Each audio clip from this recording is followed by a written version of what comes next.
Hey there, cats and kitties. I am the Blues Man, Johnny Blues, coming at you live. Talk about episode 12 of Seth MacFarlane's The Orville, for all intents and purposes, the season 1 finale episode entitled Mad Idolatry. And, wow. In a word, wow. My applause. This was an incredible episode. It's quite possibly my favorite. you know, it wasn't a perfect episode by any stretch of the imagination. There were a few things that were a little bit wonky to me. Like the whole opening sequence with Ed Mercer going around trying to find someone to hang out with, and Gordon's doing stuff. He's just occupied, whatever. He's getting his jam on, and Lamar's got an ensign, Kira Santoro. You're welcome. And such like that, and he puts a call into Kelly, and they have this great characterization going on between them. Maybe we should investigate getting back together. Maybe you were under the influence of that guy's hormone, that alien, and maybe it wasn't you. Maybe you weren't in control of it. Maybe we should give this another shot. And I was compelled by that and intrigued by that to a degree, even though I did see it coming, and I kind of figured where it would end up, where it would wind up by the end of the episode, with their deciding maybe not to, or at least Kelly's deciding, I don't know if this is going to work, because look what happened. And in the grand scheme, on the grand scale, what happened? Answering the question that I have begged a couple of times, probably, in these video discussions, talking about Orville episodes, a Star Trek-like Prime Directive. Does one exist? What are the parameters of it? That kind of thing. And sure enough, we find that, yes, we do have some level, some estimation of a Prime Directive, a non-interference directive, with species that we might encounter that are lesser technologically advanced than we are as a society, as the planetary union and all that kind of stuff. And of course, the idea of a planet that exists, its orbital axis is multidimensional like that, like, mind blown. I thought that was awesome sauce. The concept of that reminded me of when I was like a teenager watching Star Trek The Next Generation, usually reruns during the day, in between school and things like that, or when I was out of school, and just being fascinated by the science fiction, by the theorizing, the theoretical science that was employed. Sometimes being very based and grounded in realistic science, but then other times being completely off the wall. The whole episode where everyone on the Enterprise D transforms into different animal forms and prehistoric forms and all that stuff. Like, just absurd. But as somebody who grew up on reruns of The Twilight Zone and The Outer Limits, and then things like that, anthology series that would push the boundaries of the imagination, it was something that gobsmacked me back in the day when I first saw it. And again, the more grounded scientific theories and things like that, string theory, quantum theory, and the multiverse, and all these things that have been long debated for decades, but could be applied to the grand science fiction that the Star Trek sandbox allowed for. That's kind of what we're getting in this episode with this, again, sort of multi-dimensional, on its axis planet, that when it's gone, 11 days passes on our side, but 700 years passes on their side. Again, mind blown by that. And of course, the interference, where that non-interference directive comes into play. This is an explicit example of how dire and how important that is. Because just one small act of kindness completely tips this whole planet on its ear. The whole society, the whole race, burgeoning up, as a groundswell religion, organized madness, which is what most religions are, in the broader sense. And we see just how twisted and psychopathic and disturbing that can be to the nth degree. I did think for like an older society, things were a little bit clean. Like, even the dirt looked clean. The buildings looked clean and well maintained. Not so much the people, because you were supposed to be seeing varying echelons of wealth and things like that. And a Pope hat? Really? The guy has a Pope hat? Pray to Kelly, but we still got a Pope hat. Whatever you call that. I thought that was kind of weird. But, like a parallel of Earth religions, very much akin to Christianity. And I just thought the commentary there, the fear, the anxiety, the tension of how all these things were mounting, and just the whittling away of Kelly's, like she's been a tour de force as a character. She's not always likable. She is forceful at times. This was a gripe that I had in a previous video or two. She's somewhat pushy. She has a chip on her shoulder. She's very confident. She's very outspoken and confident. She's assured of herself. And here we see all of that being whittled away little by little as each revelation comes home of what the evolution of this planet, the tide that has turned in the way that it has, all because of her one little simple act of kindness.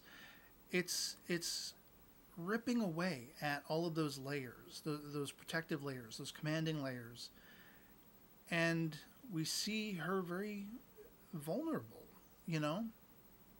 I mean, she would have to be brought to the brink of her own sort of self-destruction to be so motivated to, like, want to intervene, want to go back, and then by the end, sort of as a self-punishment, arguably, or not, rather than exiling herself, which was something she was considering doing down onto this planet. They send Isaac instead, but she was very willing to sacrifice her own life to try to make it better. And then as sort of a penance, I think an extension of her own, uncertainty about she and Ed Mercer coming back together, I think as a self-imposed penance, she's like, I can't have joy. I can't have an operational occupation like this. I can't have success at the job if I'm also, like, I'm having my cake and eating it too. I'm the first officer on this, planetary union ship, and I'm also in bed with the captain. It's not gonna work. Or at least that's what she's telling herself, and it's arguable whether or not that would. I think it would add a lot more complications to the scenario. But I mean, I half expected her to just out and out want to leave the ship entirely by the end. Submit her resignation or something, or submit a transfer. And but it seems like she's going to be staying put. But that self-imposed penance, because of the destruction she wrought on this world, helplessly, inadvertently. You can't really blame her, but at the same time, she is utmost going to blame herself. Understandably so. And, I was sympathetic toward that. I'm like, I mean, I would have wanted to help the little girl too. I want to, heal her. And then when they go back down and they haven't really realized, 700 years has passed already or whatever, and they first meet the woman. At first I thought this was going to be the little girl grown up. And now she has a child, and she's saying, "Oh, bless my child," and all this stuff. And I thought it was going to go in a different direction. I thought we were going to find, oh, somebody scans the hut or whatever and finds out actually the child has an illness or something. And it was going to be more localized. It was going to be more, do we help save this child now too? Do we scan the society and help people? And I thought it was going to be a grand dilemma from that point of view, but very much localized just to the small band of local, citizenry that the crew would have encountered. But it was planet-wide. And I love the sentiment in the end. As somebody who is all about, the applications of logic, of study and education and science over the dogmatic, over the religious. I don't put any, unironically I say, faith in those things. And I have even lesser faith in a majority of the people who do. The idea that this society, and somewhat helped by Isaac, the apparatus that he is, the sort of science fiction-y robotic organism kind of thing, sentience that he is, kind of being the guidepost, he leads the planet toward this this utopian Star Trek-like future. I mean, or arguably Kryptonian, because the costumes when Isaac comes back and we have the two people who are representatives of the planet, they're wearing all white and it's kind of glowing. It really reminded me of the 1978 Superman the movie, when you see Jor-El and everything on Krypton, and it's kind of glowing. It's kind of white and glowing. It kind of reminded me of that, but and that was cool. Of course, big time Superman fan. Loved the Christopher Reeve film and whatever like that. So again, I mean, it just goes to show you the costuming and the makeups and everything like that are implanted into this series are spectacular. Even when there isn't an overly elaborate alien makeup mock-up, that kind of thing. These were humanoids. They were regular human-looking people, that kind of thing. And even then, the costuming and such like that, I mean, it looked superb. It was spectacular. And but those weighty dilemmas, I mean, again, applause, hats off. This was a hell of an episode. It was a hell of an awesome episode. And I think I saw in the credits, once again, written by Seth MacFarlane, and just... the show has come a long way in just 12 episodes. And it's been, it hasn't been a perfect rhythm. I've had my ups and downs with it, my likes and my dislikes, love and hate, back and forth. A lot of the gripes I've had have had to do with the contemporary humor and breaking up the drama for the sake of humor and things like that. And it's not all bad. It's not all bad. I do get chuckles every now and then. I do laugh at certain things every now and then. The whole part at the beginning, with Bortus and his significant other and Clyden or whatever, and they're playing what is essentially hot potato with the captain. The spike goes right through his hand. Reminded me actually of a time in my teens when I stepped on this big metal nail kind of thing and went all the way up into my foot. Didn't break the skin the other way through, but I digress. But his yelp was hilarious. MacFarlane's yelp in that scene, and it sounded almost like he was laughing at the end. But yeah, this was a perfect episode. Pitch perfect, superlatives aplenty, really thought-provoking, really intriguing, great concepts, great ideas, and all about the Prime Directive. And wow. It's just wow. So I'd love to hear from you guys in the comments below what you thought of this particular episode of Seth MacFarlane's The Orville, the Season 1 finale, for all intents and purposes. Whether you were as wowed by it as I was, whether you thought it was spectacular like I did. If not, why not? Let me know in the comments below. You might have had a completely different take, thought it was, much ado about nothing, not, a perfect episode at all, trash even, whatever.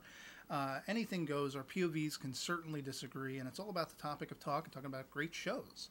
like the Orville, and it certainly is, more times than not have I had superlatives and praises to sing and say about it than qualms and issues I've had with it.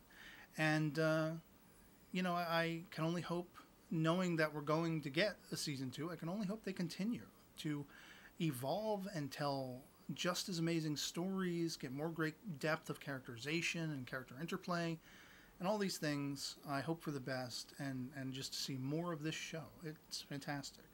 So, yeah, otherwise it'll be pretty much it for me on this. Hope this video finds you well, and I'll catch you all later. Peace.